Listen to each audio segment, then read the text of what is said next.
বাংলাদেশের জনপ্রিয় রোস্টার মুজাহিদ, যাকে আমরা মূলত অ্যাডভান্স গেমিং নামে চিনি।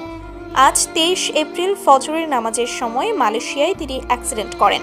প্রথমে বিষয়টি তার বন্ধু তার অফিসিয়াল টেলিগ্রাম চ্যানেলে জানালেন। ওখানে তার বন্ধু লেখেন, আমার বন্ধু অ্যাডভান্স গেমিং মুজাহিদ আর দুনিয়াতে নাই।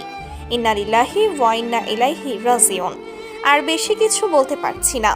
সবাই ভাই ব্রাদার দোয়া করুন, আল্লাহ যেন আমার বন্ধুকে জান্নাত নসিব করেন। যে খবরটি শুনে তার লাখো ফ্যান ফলোয়ার গভীর শোক প্রকাশ করছেন। তো পরবর্তী আপডেট পেতে আমাদের ইউটিউব চ্যানেলটি সাবস্ক্রাইব করে রাখুন।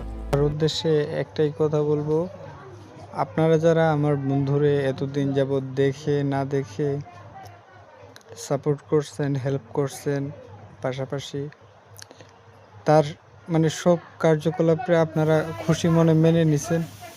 তো আপনাদের কাছে আমার অনুরোধ, তার যদি কোনো খারাপ বা তার কোনো ব্যবহারে আপনারা কষ্ট পেয়ে থাকেন, আমি আমার বন্ধুর তরফ থেকে আপনাদের কাছে মাপ চাইতেছি।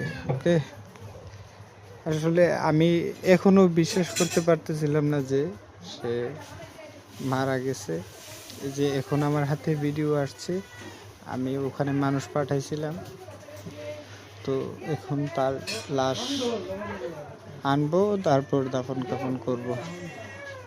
সবাই দোয়া করেন, আর কেউ কোনো ধরনের দাবি বা কিছু রাখেন না। তার খারাপ আচরণগুলো আপনারা একটু ক্ষমা সুন্দর দৃষ্টিতে দেখেন। তার ভালো কাজগুলোরে আপনারা একটু প্রমোট করেন। আর আমি তার ছবি দিছি, যেন আপনারা তারে এতদিন যাবত অনেকেই আছে না দেখে তারে ভালোবাসছেন, তার প্রতি সাপোর্ট দেখাইছেন, আপনারা যেন তারে একটু দেখতে পারেন। আর খুব শীঘ্রই আমি এই গ্রুপটা হয়তো ক্লোজ করে দিতে পারি, আপনাদেরকে আমি পরে জানাবো না। হ্যাঁ।